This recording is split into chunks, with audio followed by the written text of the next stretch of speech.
20,000 cash. Chris, baby Canon কি করে কাজ করে ডেমনস্ট্রেট করো। তুমি আমাকে এলন মাস্ক বলতে পারো, কারণ আমি এটাকে এখন স্পেসে পাঠাবো। ঠিক আছে এলন মাস্ক, আমি যেটা বলছি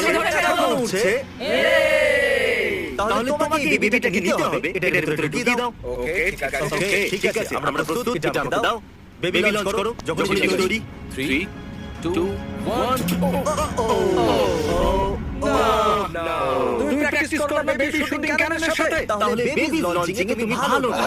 তুমি অনেস্ট, তুমি করে দিলে আমি কিন্তু অবাক হতাম। ক্রিস এখন এটার উপরে বসে আছে এবং আমি এখানে $75,000 রেখেছি। তুমি নিশ্চয়ই বুঝতে পারছো আমি কি করতে যাচ্ছি, স্যাম? হ্যাঁ, বুঝতে পেরেছি, আমি খুব এক্সাইটেড। স্যাম, যদি তুমি রেড বাটনটাকে হিট করতে পারো এই রেড লাইনটার পিছন থেকে, তাহলে তুমি জিতে নেবে $75,000। কি বলছো? আমি জিতবো। একটা পুতুল, একটা রেড বাটন। ওকে কি পারবে? ভাগ্যিস এখানে লাগেনি, না হলে আমি পড়ে যেতাম। জানি কিন্তু দুঃখিত। চলো পরে দেখা যাক। আর এবার আমরা ফিরে এসেছি জিমে $80,000